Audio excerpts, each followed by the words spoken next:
저희가 깜짝 놀라게 기술들이 많이 우리나라에 축적돼 있습니다. 최근에 최진단 쪽에서 정말 날아가는 시젠이라는 회사도 있고요. 역량이 있는데 그런 것들이 이렇게 딱 터져 나올 수 있는 기회들이 우리나라가 좀 쉽지 않았었는데 아무래도 인구도 렐러티브리 좀 작고 이런 면이 있었는데 이번에 코로나 바이러스가 전 세계적으로 확산되면서 우리나라에 묻혔던 그 저력들이 지금 나오고 있고 그 중에 하나로서 또 말씀드리고 싶은 게 있습니다. 저희가 개발한 거는 위치 정보 시스템을 기반으로 해가지고 단박에 도대체 예를 들면 대구에서 아웃브레이크가 있었을 때 어떻게 감염자들이 움직이고 있는지를 컴퓨터 화면에서 바로 파악할 수 있는 시스템입니다. 그래서 한번 하나씩 보겠습니다. 일단 2020년 2월에 이 서구 대구에 있는 서문시장 모습입니다. 사람이 하나도 없습니다. 모르는 미지의 바이러스에 노출되니까 정말 무섭거든요. 그러면서 이런 약간 패닉한 현상이 일어났습니다. 그러면서 이걸 어떻게 대처할 것인가. 가장 좋은 게 평소에 손 씻으라 그래도 잘 손 안 씻잖아요. 화장실 갔다 왔어도. 근데 요즘은 열심히 손 씻습니다. 다행히도 이번 겨울에 이런 독감에 의한 사망이 많이 줄었으리라고 저는 생각을 되고요. 두 번째인 경우에는 마스크를 착용을 합니다. 우리나라 사람들 같이 마스크 쓰지 말라 그래서 열심히 쓰는 나라 전 세계에 없습니다. 덕분에 우리가 방역에 모범이 보이고 있고요. 그리고 마지막으로 이 발열 관리입니다. 우리나라 질병원에서 굉장히 일을 잘하시고 계시고요. 발열 관리인데 이 발열이 약간의 문제점이 있습니다. 이 문제점에 대해서는 이게 나오고 있고요. 근데 감염성 질환에서 발열이라는 임상 증상은 해결됩니다. 그래서 그 공항이 됐든 병원이 됐든 어떤 곳에서든지 발열을 체크하면서 일단 검역에 들어가고 있는데요. 실제 환자들에서 지금 이거는 중국 우한에 있던 병원에서 나온 자료인데 이번 코로나 바이러스에 코비드-19에 감염된 환자들을 봤더니 98.6%가 발열을 보였습니다. 이 말은 굉장히 중요한 임상 상황 소견이라는 거죠. 근데 이게 병원에 있으면 최소한 하루에 4번, 많게는 계속적으로 발열을 모니터링을 하는데 우리가 실제 생활에서 발열을 보는 것은 여러 가지로 조금 완벽하지 않은 부분들이 있습니다. 그래서 일시적이다. 근데 이거 안 하는 것보다는 많이 낫고요. 그리고 이거는 일단 이 코로나 바이러스에 걸렸다라고 의심되는 환자는 자가격리를 하든가 아니면 선수촌이라든가 연성 같은데 몰아서 격리하고 있는데 여기에서 또 이슈가 있습니다. 간호사들이 이 환자를 접촉하려고 하면 중무장을 하고 들어가야 되거든요. 방호복 다 입어야 되고 여기 이 헬멧 같은 거 써야 되고 들어갈 때마다 해야 되니까 하루에 4번 갈아입어야 되거든요. 여기 현장에서 여러 가지 문제들이 있습니다. 그래서 이런 것들에 대해서 다시 한번 짚어봤는데요. 그래서 이게 일회성 발열 검사 과연 얼마나 효과가 있을 것인가. 지금 알려진 바로는 안 하는 것보다는 낫다. 여러 가지 문제가 있다. 이거 어떻게 해결할 거니? 이런 문제들이 지금 나왔고요. 그러면 이렇게 발열은 굉장히 감염성 질환에서의 해럴드인데 이걸 어떻게 조금 더 보다 릴라이어블하게 우리가 어프로치할 수 있는가? 그러면 가성비의 문제가 있거든요. 그래서 비용 대비 효과의 문제가 있었고 일회성으로 측정하는 건 아니다. 컨티뉴어스리, 즉 이렇게 컨티뉴얼하게 모니터링을 하고 그게 되게 중요한 게 사실은 탈수가 돼도 열이 납니다. 여러 가지 이유로 열이 날 수 있는데 저희가 지속적으로 모니터링 하다 보면 그 사람이 진짜 이런 코로나 바이러스에 감염이 됐냐 혹은 다른 원인자를 팩트 보고 알 수가 있거든요. 그리고 이런 것들이 한 사람 개인은 닥터들한테 의미가 있지만 질병관리본부 같은 경우에는 커뮤니티 베이스로 봐야 되는 부분이 있습니다. 그래서 이런 것들을 한번 해봤는데요. 체온을 여러 군데에서 측정할 수 있습니다.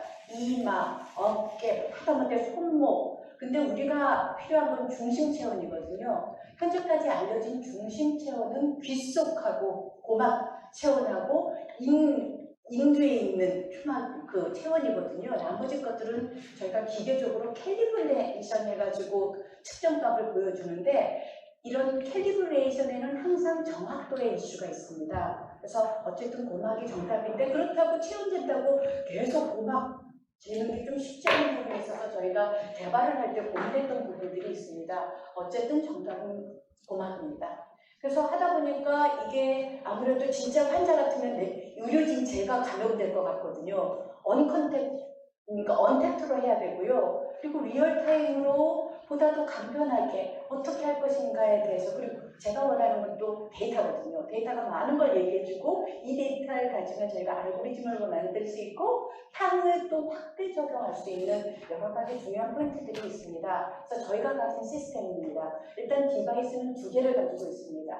고막에서 발열을 측정할 수 있는 거 그리고 어린애 같은 애들은 고막이 너무 작아요. 끼기가 쉽지 않아요. 그래서 어쩔 수 없이 겨드랑이 쪽으로 해가지고 두 개를 가지고 있고 이거는 어떤 우리가 동작을 안 하더라도 그 데이터가 바로 휴대폰으로 날아갑니다. 그리고 휴대폰으로 날아가게 되면 인터넷이 연결되어 있으면 저희가 이름하여 클라우드 서버에 저절로 리얼타임으로 날아가고 그거를 통해서 저희가 알고리즘이라든가 비주얼리 시스템을 해가지고 지역에서 1,000명 중에 5만 명이 어느 지역에 있다 그거를 볼 수가 있고요. 만약에 이게 격리시설이다 혹은 요양원이다 하게 되면 100명이 있다 그러면 100명의 그 체온 데이터가 리얼타임으로 각각의 모니터에 들어있고 모니터 조그만 거 부분 하나하나가 환자 데이터입니다. 좀 클릭하게 되면 그 환자에 좀 더 디테일로 여러 가지 예를 들면 아침에 열이 났는데 오후에 열이 떨어졌어 라든가 뭐 여러 가지 아스피린을 먹었는데 역시나 열이 떨어졌어 뭐 이런 여러 가지 정보를 받을 수가 있습니다. 저희가 시나리오로 한번 보게 되면 일단 환자에서 이거를 쓸 수가 있고요. 그러면 의료진이 많이 편합니다. 환자 열 측정할 때마다 그 우주복 입고 하루에 4번 갈아입어야 되거든요. 그거 안 해도 됩니다. 지금 현재상은 환자들이 혹은 격리된 사람들이 6시간 내지 8시간 내에 스스로 측정해가지고 이 휴대폰에 기입을 해야 되거든요. 이거 되게 어렵습니다. 일단 측정의 정확도도 있고 기입하려면 짜증나거든요. 안 할 수도 있고 그렇게 되면 미싱 데이터가 발생할 수도 있고요. 그런 부분이 있고 두 번째인 경우에는 그렇게 되면 이게 웨어러블로 들어가가지고 저희가 정말 환자가 꽂아놓기만 되면 돼요. 계속적으로 꽂아놓으면 저희가 15분 간격으로 발열 데이터를 뽑아낼 수 있고요. 그게 너무 불편하다. 웨어러블은 불편한 게 큰 문제가 됩니다. 그러면 하루에 4번만 귀에 넣었다 뺐다 최소한 그거는 해주셔야 됩니다. 그 정도는 우리 군인들은 다 협조를 하거든요. 그렇게 됩니다. 그렇게 해가지고 이게 하면 바로 데이터가 들어가고 저희 스마트 어플에서는 사실은 이런 격리시설뿐만 아니라 요양원뿐만 아니라 개인들이 쓸 때 이 앱에서 저희가 발열이 났을 때 어떻게 해야 되는지 이 발열이 정말 심각한 발열인지 아닌지에 대해서 정보까지 포함된 앱까지 개발되어 있습니다. 그래서 그거를 사용할 수가 있고요. 그렇게 되면 일단 매수를 우리가 보고 싶다 그러면 병원에서는 의료진 혹은 요양원에서는 요양사들 혹은 질병 지역사회에서는 보건소, 나라다니에서는 질병 같은 데서 이런 것들을 볼 수 있어서 하루에 내가 원하면 환자 협조만 되면 어마무시한 발열 데이터가 있고 이후 향후 코비드-19에 감염되면 환자 예를 들면 20패턴을 보이고 고혈압, 당뇨 걸린 사람, 약 먹는 사람은 이렇게 발열 패턴을 보이고 있고 이런 것들에 대해서 저희가 빅데이터를 쌓을 수 있는 시스템이 지금 되어 있습니다. 그래서 요거는 지금 그 테스트까지 저희가 그 서버까지 컨트롤하는 거 다 확인을 했고요. 그래서 그렇게 되면 여기서 GIS 위치 정보 시스템이냐 바로 이게 매스로 인펙션 컨트롤을 할 때 이게 굉장히 중요합니다. 그래서 기존에 지금 우리나라가 이태원 같은 데 갔을 때 그 많은 사람들이 어떻게 거기 간 걸 알지? 근데 기주국 기반으로 정보가 오는데 여기에다가 저희 이것까지 컴바인 되면 보다 더 조금 밸류어블한 데이터가 생성이 되고요. 그래서 저희가 포커싱한 거는 사실은 방역 당국입니다. 우리나라는 IT 당국입니다. 굉장히 잘하고 있고요. 근데 조금 더 이렇게 개발이 필요한 예를 들면 비엔남이라든가 이런 미얀마 같은 데서는 방역할 수 있는 개념이라든가 아니면 그 방역에 대한 시스템 구축이 안 돼 있기 때문에 이미 전에 여러 방역에 관련된 이거 한 거를 알고 있습니다. 그래서 저희가 이거에 컴바인 해가지고 이름하여 종합 선물 세트로 다른 나라들한테 도움이 되지 않을까 싶어서 이 토픽을 갖고 나왔습니다. 바로 이겁니다. 이게 굉장한데 지금 대구에서 이번에 대구 시민에게 예를 들면 몇십만 명 되는데 저희 거 되게 일부러 싸게 만들었거든요. 그래서 하면은 자기가 스스로 인포메이션만 주면 하게 되면 바로 저기 저 지역에서는 많이 먹고 있네. 그래서 사실 발열이 꾸준히 3, 4일 계속 고열이 있다. 그럼 코로나 환자거든요. 이게 의심 환자가 아니라 환자가 저렇게 있구나를 될 수 있어서 보다 더 정확하게 이 환자가 아니라 얘에 대한 접근이 가능합니다. 그렇게 되면 다시 한번 저 노트 하나를 클릭하게 되면 그 환자가 이게 사실은 이게 개인정보 때문에 다른 형태로 암호화할 수 있고요. 하게 되면 이 환자가 지금 이것뿐만 아니라 과거 예를 들면 3일 전부터 어떻게 열이 움직였는지를 볼 수 있는 걸 했습니다. 그래서 다행히도 이게 공익계의 문제가 되기 때문에 이 복지부에서 굉장히 많은 마스크 회사라든가 이 검진 키트, 진단 키트 만드는 회사들한테 전폭적인 행정적인 지원을 해서 전 세계적으로 우리나라가 방역 모범 국가로 자리잡기를 하는데 정부의 역할이 컸다고 감히 말씀드리고 있고요. 근데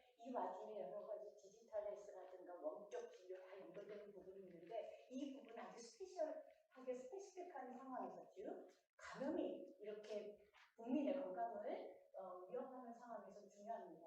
그래서 이걸 다시 한번 하게 되면 저희가 디바이스를 아주 매스로 뿌리게 되고 그게 휴대폰 앱 기반으로 인터넷만 연결되면 바로 서버에 데이터가 가고 그 서버의 데이터는 이 의료진이라든가 아니면 방역을 담당하는 실질적인 담당자의 컴퓨터 화면에서 아주 쉽게 이런 이 감염 환자 혹은 비감염 환자, 의심 환자들의 동선을 파악할 수 있고 그거에 맞춰가지고 보다 적합한 방역 대책을 세울 수 있게 하는 겁니다. 그래서 어떤 거는 중앙 방역을 위한 대상자, 자가격리라든가 아니면 특별재난지역이라든가 감염이 우려되는 시설, 특히 어르신들의 문제입니다. 요양원이라든가 복지시설, 기타 지역 감염에 예를 들면 독거노인이라든가 이런 분들한테 1차적으로 저희가 사용할 수 있으리라고 생각을 합니다.